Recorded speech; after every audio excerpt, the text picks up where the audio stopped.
여기 너무 성가대 너무 격해요. 네, 회식 이후로 너무 달라진 것 같아요. 자, 사람들마다 위기의 순간이 되면 붙드는 것이 있습니다. 어떤 사람은 자기 지갑 속에 있는 가족 사진 탁 보면서 이렇게 나를 지지해주고 내가 사랑하는 사람들이 있으니까 내가 힘을 내야지, 이제 이런 사람들이 있죠. 또 어떤 사람은 내가 지금 목표가 있고 내 삶에 뚜렷한 목적, 이루고자 하는 그런 일들이 있는데 내가 지금 이 일들 얼마나 중요한지, 또 얼마나 내가 이것을 이루어내야 하는 갈망이 있는지, 이런 것들을 점검해 가면서 그 위기를 극복해 가는 사람들이 있습니다. 또 어떤 사람들은 위기의 순간이 딱 되어지게 될 때 내게 어떤 기회가 남았을까, 내가 뭘 할 수 있을까, 이것을 또 찾아가는 사람들도 있습니다. 그런데 신앙인들은 위기의 순간이 딱 되게 되면 그때 꼭 붙드는 것이 있는데 그게 말씀이더라는 겁니다.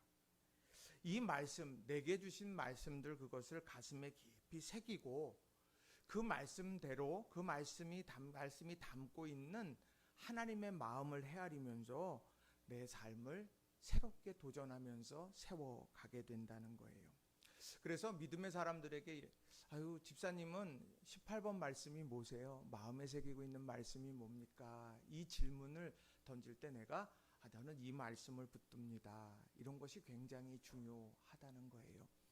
어떤 사람은 시편 23편 1절, 주는 내 목자 내게 부족함이 없어라. 주님이 내 목자 되셔서 늘 선하게 이끌어 가시니까 나는 걱정하지 않습니다, 이런 사람이 있어요. 저는 이사야서 43장 1절 이하의 말씀입니다. 너는 두려워하지 말라. 내가 너를 구속하였고 내가 너를 지명하여 불렀나니 너는 내 것이라. 저마다 각각이 붙드는 말씀들이 다 있을 거예요. 여러분이 이 말씀을 꼭 붙들고 우리 위기의 상황 속에서 늘 승리하시고 돌파해 가시는 여러분 모두가 다 되시기를 주님의 이름으로 간절히 축원합니다. 근데 이런 위기의 상황을 아주 놀랍게 돌파해 간 한 사람이 성경에 기록되어져 있는데 이 사람이 누구냐? 바로 바울입니다. 그의 바울의 삶을 면면을 보게 되면 파란만장합니다. 그런데 그 파란만장한 그의 삶 속에서 그는 그 모든 것을 이겨냈다고 이제 그가 고백하는데 무엇으로 이겨냈느냐? 오늘 본문 속에서 우리를 사랑하시는 이로 말미암아 넉넉히 이겼다. 우리를 사랑하시는 이로 말미암아, 그러니까 하나님으로 말미암아, 주님으로 말미암아 그는 넉넉히 이길 수 있었다, 이런 고백을 합니다. 바라긴 우리 성도님들, 이 바울 사도의 고백이 오늘 우리 모두의 다 고백이 되기를 주님의 이름으로 간절히 축원합니다. 그래서 여러분 본문의 말씀을 중심으로 해서 두 가지 중요한 교훈의 메시지를 전하고 또 함께 은혜를 나누기를 원합니다. 자, 첫 번째로는요, 다른 사람의 판단에 휩쓸리지 말고 하나님의 관점을 기억해야 한다는 겁니다. 한번 따라해 보겠습니다. 다른 사람의 판단에 휩쓸리지 말고 하나님의 관점을 기억하십시오. 이게 굉장히 중요합니다. 자, 사람들은 함께 더불어서 살아갑니다. 그러다 보니까 서로에게 참 많은 영향을 주게 돼요. 특별히 말 한마디로 많은 영향을 주고받게 됩니다. 자, 직장 생활하는 사람이 열심히 이제 일을 하게 되는데 동료가 인정해주고 상사가 인정해주고 격려해주면 으쓱합니다. 그리고 아주 신바람이 나게 아마 일을 하겠죠. 거기에다가 연봉까지 올려주면 아이쿠야, 내가 이 직장 최고야, 아마 이렇게 하면서 열심히 달려가게 될 거예요. 그런데 반대로 상사나 동료들을 통해서 질책이나 혹은 무관심, 그 속에 놓이게 되게 되면 어느새 의기소침해지게 됩니다. 아주 자연스러운 거예요. 학교에서도 마찬가지 아닙니까? 선생님께서 격려해주고 칭찬해주는 아이는 정말 더 그 선생님이 좋아서 열심히 공부를 하고, 그런데 아무리 열심히 해도 선생님이 눈길 한번 주지 않는다 그러면 이래서 뭐하나, 이런 생각이 들기도 한다는 거예요. 자, 사람들이 함께 살기 때문에 그렇게 서로 영향을 주는데 그 영향을 주는 것 중에 가장 큰 게 비교의식이라는 겁니다. 비교의식, 소유, 지식, 세상의 권세, 뭐 이런 여러 가지, 여러 다양한 부분들이 있을 텐데 내가 이건 내가 참 만족해. 아이고, 내가 참 이 정도면 놀라운 축복을 받았어. 근데 누구 앞에 서게 되면 내 축복은 너무 작은 것처럼 느껴지기도 한다는 거예요. 그런 비교 의식 속에서 우리는 살아가게 된다는 거예요. 그런데 우리가 다 고백하는 것이 있지 않습니까? 그 참 부질없다 하는 생각을 하게 돼요. 바울 사도도 그런 세상을 살아갔습니다. 많은 사람들이 부딪혀서 살아가고 서로에게 영향을 끼치고, 그리고 저마다 자기가 가진 것들, 자기가 누리고 있는 것들을 상대적으로 비교해 가면서 때로는 기뻐하고 때로는 아쉬워하면서 살아가는 그런 세상의 한복판에서 복음 들고 달려간 사명자가 바로 이 바울인데, 바로 이 사람은 어떻게 했을까요? 그도 사람인지라 여러 가지 생각이 들지 않았겠습니까? 그도 마음속에 여러 아쉬움들이 남아있지 않았겠습니까? 그런데 그는 오늘 본문 속에서 자신이 붙들었던 복음의 진수, 복음의 정수, 그것을 수사학적 질문을 통해서 많은 사람들에게 설파하고 있다라고 하는 겁니다. 여러 질문들이 쫙 나오면서 그 질문 앞에 여러분 무엇이라고 대답하겠습니까? 이렇게 이야기를 하더라는 거예요. 자, 오늘 그것을 여러분들과 같이 살펴보려고 하는데 그 중에 하나가 뭐냐? 하나님이 보시는 관점을 놓치지 말라는 거예요. 하나님이 보시는 관점, 누굴 보느냐? 나를 보고 상황을 보는 그 관점을 놓치지 말라는 겁니다. 자, 그 질문들을 한번 좀 볼게요. 자, 31절부터 쭉 나오는 질문들이 있습니다. 자, 로마서 8장 31절에 보면 이렇게 질문합니다. 그런즉 이 일에 대하여 우리가 무슨 말하리요? 만일 하나님이 우리를 위하시면 누가 우리를 대적하리요? 아주 유명한 본문이에요. 하나님이 우리를 위하시면 누가 우리를 대적하겠습니까? 이 얘기는 하나님이 우리를 위하고 계시다는 겁니다. 그 하나님이 우리를 위한다라고 하는 것, 이것이 무엇이에요? 바로 하나님이 우리 편이 되셨다라는 겁니다. 하나님이 우리 편이 되셨다. 자, 세상은 어떻습니까? 끊임없는 편가르기가 있는 것이 세상 아닙니까? 너 내 뒤에 서, 내가 네 인생 책임져. 제가 열심히 따라 보겠습니다. 학교만 가도 어떻습니까? 학교만 가도 거기에도 또 어느 파 뭐 이렇게 또 다 나누어지고 그러지 않습니까? 그런데 우리가 이 편가른 세상, 이쪽을 선택하든 저쪽을 선택하든 선택하면서 살아가서 내가 안위받고 보호받고 인도함을 받는 그것이 세상이라고 말하는데, 그 한복판에서 오늘 바울 사도는 이야기하는 거예요. 너 누구 편에 서 있어? 너 누구 편에 서 있어? 그래서 안심하니? 그래서 불안하니? 이렇게 묻고 있는, 그렇게 두려움에 떨고 있는 이들에게, 야, 그것이 아니라 하나님이 우리 편이 되셨다. 하나님이 우리 편이 되셨어. 편가르는 세상에서 하나님께서 누구의 편도 아니라 바로 내 편이 되어서 너와 함께 하신다. 그러면서 이제 바울 사도를 통해서 증언하게 하시더라는 겁니다. 또 로마서 8장 32절에도 연이어서 나와요. 자기 아들을 아끼지 아니하시고 모든 사람을 위하여 내주신 이가 어찌 그 아들과 함께 모든 것을 우리에게 주시지 아니하겠느냐.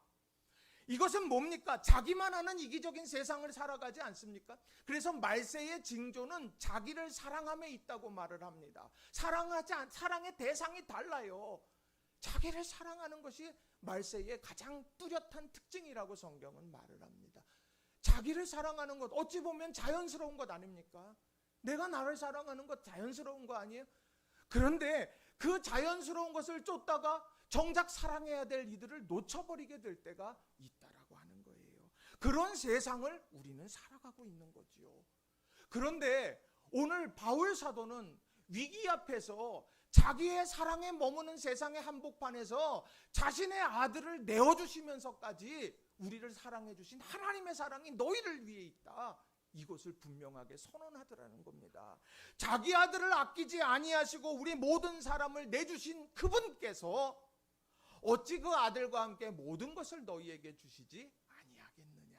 더한 것이라도 주시지 않겠느냐? 결핍의 세상, 그 결핍 때문에 두려워하느냐? 하나님께서 더한 것이라도 너희에게 채워주시려고 하고 계신다. 그 사랑이 너희를 향해 있다. 이렇게 질문을 통해서 말씀하고 있다는 거예요. 또 어디 뭐 그뿐입니까? 로마서 8장 33절도 이어서 이렇게 말해요. 누가 능히 하나님께서 택하신 자들을 고발하리요? 의롭다 하신 이는 하나님이시니. 세상은 끊임없이 고발하는 곳입니다. 왜요? 저 사람의 허물과 저 사람의 약점을 들추어내고 그 사람을 무너뜨린 그 자리에 내가 올라서야 승리하는 삶이 된다고 착각하며 살아가요. 그것이 세상입니다. 그래서 어려서부터 우리는 경쟁사회, 어려서부터 내가 다른 사람을 눌러야만 된다라고 하는 그런 생각들을 많이 우리는 갖고 살아간다는 거예요. 어찌 보면 세상에 변호사가 있고 검사가 있다고 생각하십시다. 오늘 우리에게 필요한 건 변호사예요. 오늘 우리의 삶을 이야기해주고 대변해주고 이해해주고 우리는 변호사를 원하는데 세상은 검사천지인 거예요. 오늘 우리의 허물과 우리의 잘못을 그렇게 들추어내려고 하는, 그래서 그것을 정죄하려고 하는 일들이 너무도 비일비재하다는 것이죠. 그런데 그런 세상 속에서 바울 사도가 선언했던 것이 뭡니까? 누가 능히 하나님께서 택하신 자들을 고발하리요? 의롭다 하시는 하나님이시니. 하나님이 재판장이 되셔서 하나님이 우리를 의롭다고 하신다. 너희 그걸 주목해라. 세상 사람들이 우리를 향하여서 참소하고 악한 사람이 참소하더라도 흔들리지 말아라. 하나님께서 너희를 향하여서 의롭다고 말씀하셨다. 이것은 세상에서 큰 죄악을 짓고도 하나님이 용서해 주셨으니까 나는 이제 자유예요. 그 이야기가 아니에요. 오늘 우리들이 열심히 살아가요. 최선의 노력을 다해서 살아가요. 근데 최선의 노력을 다하고 최고의 노력을 다하고 힘쓰는데 세상 사람들이 그것을 비아냥거릴 때 있어요. 왜 그렇게 살아? 꼭 그렇게 살아야 돼? 라고 그렇게 핀잔을 주고 비판하다 하더라도 너희 의기소침할 필요 없다. 하나님께서 의롭다 하시기 때문이다. 오늘 이게 바울 사도가 로마 교인들을 향하여서 전하는 메시지예요. 로마가 얼마나 타락했을까? 그 타락한 그곳을 살아가고 있는 이들에게 말하는 거예요. 여러분에게 하나님이 여러분의 편이 되셨습니다. 힘을 내세요. 하나님께서 아들도 내어주셨는데 무엇으로 여러분들을 채우지 않으시겠습니까? 하나님의 사랑이 여러분에게 있습니다. 힘을 내세요. 누가 여러분들을 자꾸 고발하고 참소합니까? 걱정하지 마세요. 하나님이 여러분을 의롭다 하셨어요. 힘을 내세요. 이렇게 수사학적 질문을 통하여서 사람들에게 이야기하고 있다는 거예요. 이게 로마에만 문제일까요? 오늘 우리도 그런 삶을 살고 있지 않습니까? 누군가 우리에게 야 똑바로 해. 그렇게 하면 되겠어? 열심히 했는데 그렇게 얘기하면 절망이 그냥 막 밀려드는 것 아니겠어요? 삐뚤어질 테다. 그렇게 하면서 끝간데 없이 폭주기관차처럼 달려가고 싶은 욕망, 때로는 그대로 살아갈 때도 있지 않느냐는 거예요. 그런데 중요한 건 바울 사도는 그런 세상에서 우리가 붙들어야 될 게 하나님의 관점이다. 이렇게 힘주어서 이야기하고 있다는 거예요. 비록 사람들이 편가르기를 합니다. 네 편 내 편 편가르기를 할 때에도 내가 어느 편에 설까 고민하지 않고 난 하나님이 우리 편이 되셨다. 자신의 유익을 따라서 살아가는 것이 지혜롭고 유익한 삶이라고 말할 때 하나님께서 우리에게 사랑으로 함께 하신다. 자신의 관점을 따라서 저마다 타인들을 비판하고 판단하는 세상의 한복판에서 하나님께서 너희를 무지하다 말씀하셨다. 이것을 붙들어라. 오늘 우리들에게도 말씀하고 있다는 겁니다. 왜 바울 사도는 하나님의 선택, 하나님의 사랑, 또 하나님의 무죄 선언, 왜 하나님 중심으로 이 이야기들을 그렇게 할까요? 우리가 세상에 두 발을 딛고 살아가는 것, 그것은 우리가 살아내야 하는 것입니다. 선택이 아니에요. 우리는요, 살아내야만 하는 그런 상황에 놓여져 있다는 겁니다. 그런데 바울 사도는 그것을 인정하고 그런 너희들은 하나님을 보라고 말씀하는 거예요. 저는 이 말씀을 접할 때마다 아이들의 걸음마 생각을 많이 하게 돼요. 아이들이 걸음마를 하게 됩니다. 아이들 키우고 그럴 때 제일 감격스러울 때가 언제일까 생각해 보면 제 기억에 애가 뒤집었을 때 이렇게 하겠다가 아삭 하고 뒤집었어요. 그게 그렇게 신기하더라고요. 그래갖고 애를 다시 도로 엎어놔요. 그럼 좀 이따 또 엎어져요. 그러면 저희 또 쌍둥이 아닙니까? 둘이 놓고서 누가 잘 뒤집나 이런 것도 한번 해봐요. 여러분 아마 못 해보셨을 거예요. 지금 누가 잘 뒤집나 이런 거를 이제 이렇게 해보기도 해요. 근데 그 아이가 뒤집다 그 다음에 어떻게 합니까? 기어다녀요. 막 기어다녀요. 얼마나 그냥 잘 기어다니는지 몰라요. 그냥 여기 다 까지고 그냥 발가락 있는데 막 물집 잡히도록 애들 막 해요. 근데 애들이 막 그러고 싶을까요? 그냥 엄마 아빠가 그냥 막 어머머 너 잘한다. 너 어떻게 그렇게 잘 기어다니냐 그러면 애가 그냥 오늘이 마지막인 것처럼 기어다니는 거 아니에요. 막 여기 갖다 부딪혀도 기어다니고 막 그냥 울려고 하다가도 막 어머 잘했다. 그러면 히 웃고 막 이렇게 되는 것 아니겠어요? 그러다가 어떻습니까? 자꾸 일어서요. 자꾸 일어서고 한 걸음 네 걸음 하다가 보면 엄마가 막 어이구 내 새끼 잘한다 그러면 그 아이가 그 엄마 보고서 그냥 행복해갖고 가다가 픽 쓰러지잖아요. 그러면 잘했어. 그럼 또 일어나가지고 또 하다가 어느 순간에 그 아이가 뛰어다니고 막 그러는 단계까지 올라서게 되는 것 아닙니까? 이 아이를 걷게 만드는 기적은 어디로부터 시작될까요? 엄마의 시선, 엄마의 격려, 엄마의 사랑. 이것이 바로 그 아이를 포기하지 않게도 하고 그리고 일어서서 자립하게 만들어 가더라는 거죠. 오늘 바울 사도는 아마도 그러한 마음을 품지 않았을까 생각해 봅니다.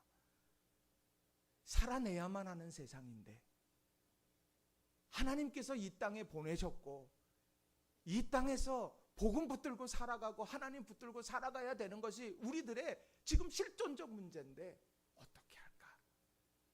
다른 거 보지 말고 하나님께서 너를 선택하셨단다. 하나님의 사랑이 너를 향해 있단다. 하나님이 너를 인정해 주신단다. 이거를 붙들고 실패하더라도 일어서고 주저앉더라도 다시 시작하고 하는 이런 귀한 일들을 이루어 간다라고 하는 거예요. 바라긴 우리 성도님들, 우리 삶 속에 넘어진 자리 자꾸 보실 필요 없어요. 전 그래요. 넘어진 자리 자꾸 볼 필요 없어요. 그거 봐봐야 마음만 아픈 거예요. 무릎 까진 것만 생각나는 거예요. 그런데 어떻습니까? 그럼에도 불구하고 나를 보고 계시는 하나님, 그 하나님을 온전하게 바라보면서 믿음 안에 달려가는 저와 여러분이 다 되시기를 바랍니다. 바울 사도는 그 삶에 대해서 무지했던 게 아니에요. 삶이 얼마나 위협적인가 그것에 대해서 전혀 무지했던 그런 사람이 아니라 너무도 잘 알았어요. 지금 믿음의 사람들을 흔들어 놓으려고 하는 여러 요소들, 그런 돌덩어리들이 곳곳에 있다라고 하는 사실을 오늘 35절에서 분명하게 이야기를 해요. 자, 35절을 공동번역으로 보면 이렇게 기록을 합니다. 누가 감히 우리를 그리스도의 사랑에서 떼어놓을 수 있겠습니까? 환난입니까? 역경입니까? 박해입니까? 굶주림입니까? 헐벗음입니까? 혹 위험이나 칼입니까? 분명하게 이야기를 합니다. 그리스도의 사랑에서 떼어놓으려고 하는 수많은 시도들이 있다. 그런 상황적인 요인들이 있다. 그 중에 하나가 환난이다.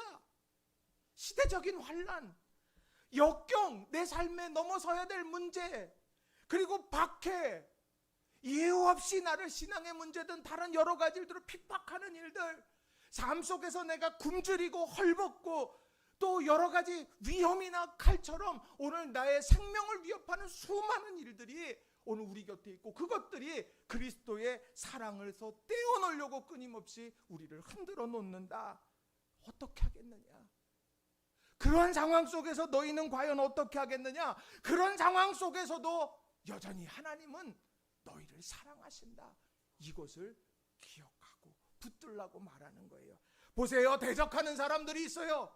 누구 편이냐, 내 편이냐, 네 편이냐, 이렇게 끊임없이 말하는 세상에서 우리 편이 되주시는 하나님이 계셔요. 결핍의 세상을 살아갑니다. 열심히 수고하고 노력하는데 내가 채워지는 것이 아니라 도리어 사라지는 것 같아요. 늘 공술의 공수가 되어지는 것 같아요. 그런데 그런 상황 속에서도 후히 주시고 넘치도록 채워주실 하나님의 사랑, 아들까지 내어주실 하나님의 사랑이 너희에게 있다. 고발이 난무하는 세상, 그 세상 인정해, 있어. 그런 고발이 있어. 그러나 여전히 나를 향해서 무죄를 선언해 주신 하나님이 계신다. 너희는 과연 어디를 보고 있느냐? 대적하는 자들을 보느냐? 결핍의 세상을 보느냐? 고발이 난무한 상황을 보느냐? 아니면 우리 편이 되주시는 하나님을 보느냐? 아들까지 내어주시면서 사랑하시는 하나님을 보느냐? 그리고 오늘 재판장 되셔서 우리를 인정해 주시는 하나님을 보고 있느냐? 여러분은 무엇을 보고 계십니까? 바라기는 우리 하나님을 꼭 붙드는 저와 여러분이 다 되시기를 주님의 이름으로 간절히 축원합니다. 그 하나님께서 오늘 우리 아버지가 되시고, 또 로마서 8장 34절에도 보면 지금 뭘 하고 계시느냐? 주님께서 누가 정죄하리요? 죽으실 뿐 아니라 다시 살아나신 이는 그리스도 예수시니 그는 하나님 우편에 계신 자요 우리를 위하여 간구하시는 자시니라. 뭘 하신다고요? 간구하신다는 거예요. 대적 때문에 내가 지금 실패한 것 같아요. 내가 이것이 부족해서 결핍에 있기 때문에 내가 주저앉은 것 같아요. 고발이 난무하기 때문에 내가 기 한 번 펴지 못하고 움츠러든 것만 같아요. 그래서 그 막다른 골목에 내가 서 있는 것 같아요. 그런데 내가 그 상황 속에서 보지 못하고 있던 것이 바로 승리하신 주님께서 우리를 위해 간구하고 계시더라. 오늘 이 사실을 바울 사도는 자신이 그 간증에 담아서 설명해주고 있다는 겁니다. 이 간증이 갖는 위력이 얼마나 클까요? 저는 이 바울 사도, 이렇게 바울 사도의 삶을 이렇게 보면서 많은 생각을 하게 됩니다. 어떻게 이런 삶을 살아갈 수 있었을까? 어떻게 그 사명을 감당할 수 있었을까? 누구보다도 보장된 삶이었는데, 누구보다도 세상에 떵떵거리며 살아갈 수 있는 사람이었는데 어떻게 그런 이방인의 사도로서 살아가다가 순교하게 됐을까? 그 핵심이 자신의 정체성을 하나님에게서 그는 발견했다는 데 저는 있다고 봅니다. 내가 많은 것을 가지고 있으니까 나 이런 사람이야. 내가 많이 배웠으니까 나 이런 사람이야. 그게 아니라 하나님 안에서 자신을 보았어요. 그 고백이 고린도전서 15장 9절부터 10절에 이렇게 기록을 합니다. 우리 같이 한번 좀 읽어볼게요. 고린도전서 15장 9절 10절 시작. 나는 사도 중에 가장 작은 자라. 나는 하나님의 교회를 박해하였으므로 사도라 칭함받기를 감당하지 못할 자니라. 그러나 내가 나된 것은 하나님의 은혜로 된 것이니 내게 주신 그의 은혜가 헛되지 아니하며 내가 모든 사도보다 더 많이 수고하였으나 내가 한 것이 아니요 오직 나와 함께 하신 하나님의 은혜로라. 아멘. 따라해 봅시다. 내가 나 된 것은 하나님의 은혜로 된 것이니 내가 나 된 것은 하나님의 은혜로 된 것이니 세상이 뭐라고 해도 내가 좀 부족해서 세상이 나를 향해서 비난해도 나는 꿈쩍하지 않아요. 그럼에도 나는 하나님의 은혜 안에 있기 때문에 내가 조금 잘나서 의시될 필요도 없어요. 하나님께서 내게 은혜를 부어주셨기 때문에 오늘 우리가 흔들리지 않을 수 있는 것, 그것은 내가 나 된 것은 하나님의 은혜로 이루어진 것이다. 그 은혜가 여전히 나를 떠나지 않고 함께하고 계신다. 우리는 이 사실을 마음에 깊이 새기면서 믿음 안에서 살아가는 저와 여러분이 되기를 바랍니다. 사람들이 여러분을 향해서 뭐라 그럴지 몰라요. 왜? 세상은 그런 거니까. 당신은 이게 문제야. 당신 실패자야. 당신 이게 문제야. 그럼 TV 보면 어떻습니까? 욱해가지고 막 별일 막 그냥 막 그 폭주기관차 돼버리잖아요. 그럴 필요 없어요. 왜? 그 사람들의 한마디 한마디가 우리를 결정짓는 것이 아니기 때문입니다. 그럴 때일수록 하나님을 붙들고 그리고 우리를 위해 간구하시는 주님을 의지하면서 믿음 안에서 승리하는 저와 여러분이 다 되시길 주님의 이름으로 간절히 축원합니다. 우리 옆 사람 축복하면서 한번 이야기했으면 좋겠어요. 축복하면서 하나님은 당신을 위해 아들까지 내어주셨습니다. 한번 축복합니다. 또 인사합니다. 뭘 그렇게나. 여러분 꼭 기억하세요. 여러분 위해서 독생자 예수 그리스도께서 죽임 당하셨다. 이걸 붙드는 저와 여러분 되길 바랍니다. 자, 두 번째로 광풍 같은 상황 속에서도 우리를 이기게 하시는 하나님을 신뢰해야 한다는 거예요. 자, 광풍 같은 상황 속에서도 우리를 이기게 하시는 하나님을 신뢰하십시오. 요즘에 제가 참 안타까운 상황을 맞이했어요. 왜 오수제인가 끝났어요. 닥터 로이어 끝났어요. 어떡하지? 근데 한 줄기 빛이 비쳤습니다. 이상한 변호사 우영우. 여러분이 제가 이런 말씀 드리면 아휴, 목사님은 말씀 준비는 안 하고 맨날 드라마만 보시는구나. 여러분 설교를 위해서 제가 보는 거예요. 설교를 위해서 보는 거예요. 자, 여기 저 이상한 변호사 우영우 이걸 보면 여기에 나오는 이 우영우라고 하는 이 변호사는 자폐 스펙트럼 장애라고 하는 것을 안고 있는 사람이죠. 그래서 한 번 본 건 잊어버리지를 않아요. 그런데 중요한 건 그런 자폐 스펙트럼 이 장애가 있기 때문에 이제 사람들이 볼 때에 불편함, 또 어색함 뭐 이런 것들을 느끼게 되는 거죠. 그런데 이 사람이 로스쿨에서도 수석을 하고 졸업하고 뭐 그러면서 아주 탁월하게 그가 모든 과정을 마쳤음에도 불구하고 그가 취직이 되지 않고 면접 기회조차도 얻지 못하게 되는 겁니다. 저도 그 드라마를 보면서 야, 이렇게 기회를 주기가 참 쉽지 않겠구나 이런 생각을 해보게 돼요. 자연스럽게. 그런데 오늘 그 사람이 한바다라고 하는 대형 로펌에 들어가게 됩니다. 근데 거기 딱 들어갔는데 거기 대형 로펌의 대표가 이 우영우 변호사 아버지의 후배였던 겁니다. 그래가지고 이제 결국에는 이 그 우영우라고 하는 사람이 거기에 변호사가 됐는데 하루는 이 아버지하고 대표 변호사하고 만나게 되는 장면이 나와요. 아마도 그 대표가 이 우영우 변호사를 좀 이용하려고 했던 것 같아요. 근데 이 아버지가 뭐라고 말을 하느냐면 우리 딸 이용은 한 번은 해라. 한 번은 해. 결정적인 순간에 한 번은 해. 내가 그건 눈 감아줄게. 그런데 두 번은 하지 마. 그러니까 이 대표 변호사가 무슨 아버지가 그러냐. 어떻게 딸을 이용하라는 그런 얘기를 해. 그랬더니 그 아버지가 뭐라고 이야기하냐면 나는 이 딸과 함께 지금껏 살아왔어. 이 아이는 열심히 살았어. 그런데 이 아이가 좋은 성적을 거두고 졸업했고 이제 기회가 주어져서 열심히인가 뭔가 해야 될 타이밍이 됐는데 아무도 거들떠보지 않더라. 기회조차도 주지 않아.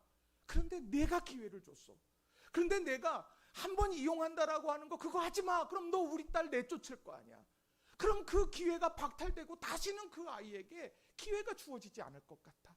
그러니 나는 욕먹더라도 내가 욕먹더라도 우리 아이 기회를 주고 싶다. 그게 아빠의 마음이야. 그러면서 둘이 막 이야기를 하는 장면이 나와요. 다른 사람들은 그거 어떻게 봤는지 몰라요. 근데 저는 그 순간을 보면서 마음속에 막 벅찬 감동이 온 거예요. 물론 딸을 이용하라고 내어주는 거 그건 아니죠. 그런데 그 아버지의 마음, 우리 딸이 지금껏 열심히 살았는데 단 한 번의 기회도 주지 않고 면접조차도 받지 못하고 철저하게 소외되는 세상의 한복판에서 기회를 잡았어. 그런데 그 기회를 나는 놓치게 하고 싶지 않다. 욕먹는 거? 내가 다 먹을게. 내가 다 먹을 테니까 우리 딸에게 기회를 줘. 근데 그 마음이 너무너무 마음이 막 벅차오르는 거예요.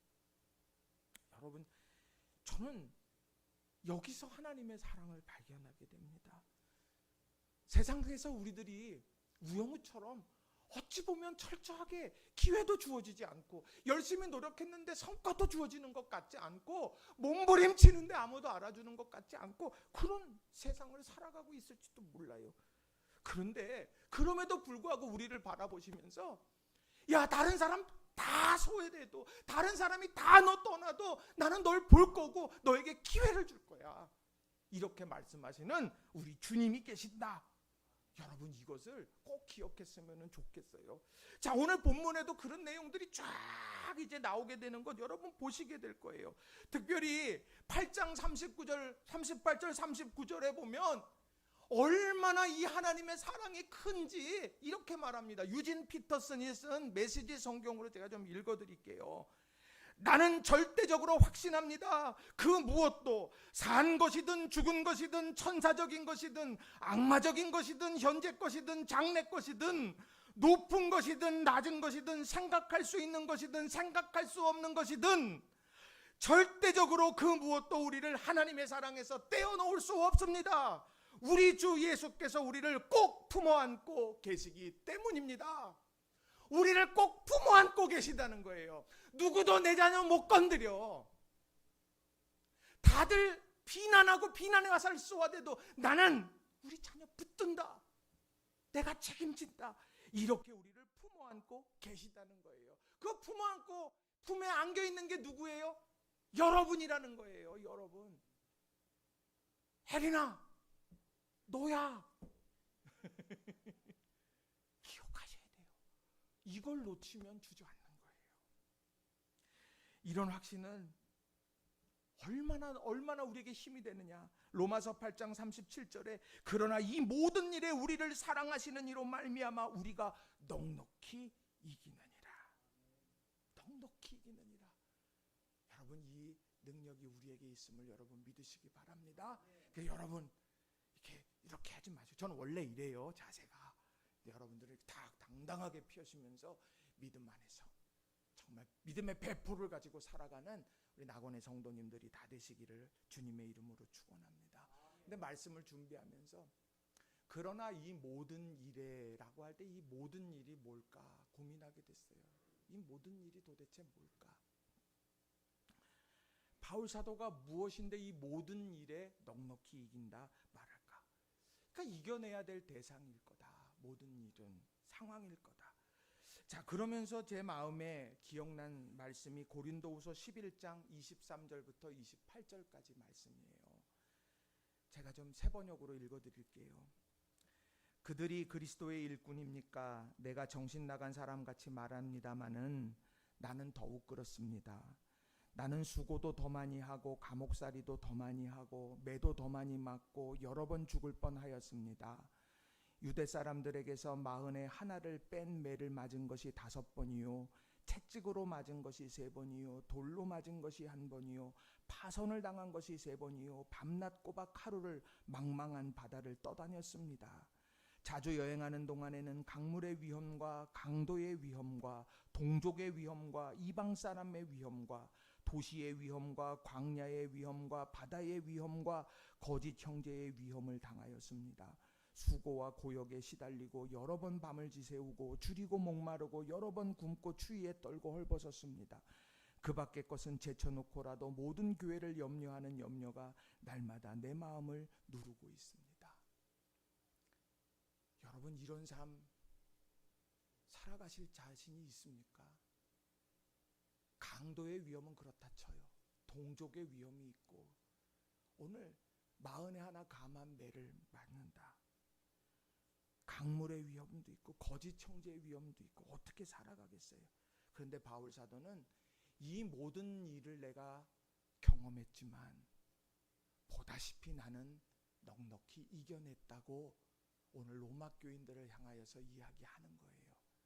얼마나 멋있는 삶입니까? 나를 봐라. 하나님의 사랑으로 나는 이겨냈다. 아니, 하나님이 그 모든 일에서 나를 이기게 이끌어 주셨다는 거예요. 여러분, 이 믿음 여러분 놓치지 마세요. 내 상황이 어떻든, 지금 내 마음이 어떻든 하나님은 우리를 포기하지 않으신다. 이거를 늘 기억하는 저와 여러분이 되시기를 주님의 이름으로 축원합니다. 그런데 그런 삶을 맞이하면 우리 삶에 생각이 많아져요. 그러면서 어떤 생각에 빠지느냐? 왜 내게 이런 일이? 왜 내게 이런 일이? 내 인생이 왜 광야길이지? 내가 왜 여기 이렇게 가고 있지? 그런 생각이 들어요. 왜? 그런데 성경을 읽어보세요. 광야를 만났을 때 왜 광야지가 아니에요. 광야를 어떻게 지날까? 이것에 집중하라고 말을 한다는 거지요. 출애굽기 13장 21절에 보니까 이렇게 말합니다. 여호와께서 그들 앞에서 가시며 낮에는 구름 기둥으로 그들의 길을 인도하시고 밤에는 불 기둥을 그들에게 비추사 낮이나 밤이나 진행하게 하시니. 왜 광야? 하나님의 뜻이 있겠지. 광야를 지나야 약속의 땅에 들어가는 것이니 이유가 있겠지. 그 상황 속에서 왜가 아니라 그렇다고 하면 이 광야를 내가 어떻게 지날까? 그래, 구름기둥, 불기둥이야. 신명기 4장 4절에도 보면 오직 너희의 하나님 여호와께 붙어 떠나지 않는 너희는 오늘까지 다 생존하였느니라. 광야에서 사는 길은 여호와께 붙어 떠나지 않아야 되는구나. 코로나19가 광야일지 몰라요. 코로나 재확산, 광야가 또 와 있구나. 또 우리의 삶 속에 여러 상황의 문제들이 지금 내 삶의 광야일 수도 있겠죠. 그러면 우리가 왜일까? 왜 그러지? 그걸 떠나서 바로 어떻게 내가 이 순간을 헤쳐나갈까? 이 현실의 상황을 내가 어떻게 마주하면서 일어설 수 있을까? 결론은 하나님의 사랑과 관점을 가지고 있는 거예요. 저는 오늘 본문을 몇 차례 읽어가면서 마음에 벅찬 감동이 있었어요. 세상 사람들은 상황이 좋을 때 친구가 되지 않습니까? 상황이 어려우면 떠나가요. 그런데 하나님은 뭐라고 말하냐? 사망이나 생명이나 환난이나 공고나 칼이랴 어떤 순간에도 떠나지 않는다. 나는 내가 경험한 하나님은 그렇더라. 이렇게 바울 사도는 힘주어 이야기합니다. 오늘 우리에게 주시는 말씀임을 기억하면서 믿음 안에서 승리하는 저와 여러분이 다 되시길 주님의 이름으로 간절히 축원합니다. 광풍 잠잠해질 거예요. 힘겨운 순간 지나갈 겁니다. 그 순간에 하나님 붙들고 하나님과 동행하는 저와 여러분 다 되시기 바랍니다. 우리 옆 사람하고 축복했으면 좋겠어요. 곧 끝납니다. 곧 끝납니다. 다시 한번 인사합니다. 하나님 사랑 의지하고 힘냅시다. 말씀을 정리합니다. 오늘 이 말씀은 너무너무 귀한 말씀이에요. 세상 사람 뭐라 그래도 흔들리지 마세요. 세상 사람 뭐라 그래도 흔들리지 마세요. 하나님 관점이 중요한 거예요. 하나님이 나를 어떻게 보시나. 그리고 사람들이 지금 상황이 광풍이 분다고 해서 흔들리지 마세요. 그 광풍 속에서도 여전히 나를 붙들고 인도하시는 분 하나님. 왜 광풍 부는 세상이야? 아니요. 그 가운데 내가 어떻게 살아내고 승리할까? 하나님께서 그렇게 만들어 가실 거다. 이걸 붙드는 저와 여러분 되길 바랍니다. 이 시간 우리 함께 말씀 의지해서 기도했으면 좋겠어요. 하나님 관점 회복하게 해주세요. 세상 소리, 세상 얘기가 자꾸 들리다 보니까 내가 자꾸 마음이 흔들려요. 하나님 보게 해주세요. 내가 하나님 신뢰하게 해주세요. 광풍 분다고 해서 그 광풍이 왜 불지가 아니라 그 광풍 잠잠하게 하실 하나님을 내가 신뢰합니다. 이 시간 말씀 의지해서 같이 통성으로 기도합니다. 기도하십시다. 살아계신 아버지 하나님 감사합니다. 온전한 마음으로 믿음으로 모든 일들 세워가게 하시고 주님이 주시는 축복으로 모든 일들 세워갈 수 있도록 도와주시옵소서. 살아계신 하나님께서 우리들의 모든 인생을 책임져 주실 줄로 믿습니다. 살아계신 주여, 살아계신 주여, 세상의 소리가 얼마나 가슴을 후벼 파는지 모릅니다. 세상의 한마디에 얼마나 우리가 일희일비하는지 모릅니다. 그러나 하나님, 우리가 다시 한번 믿음 안에서 하나님의 말씀에 귀 기울이고 음성에 귀 기울이고 하나님이 보시는 판단에 귀 기울이게 해주시고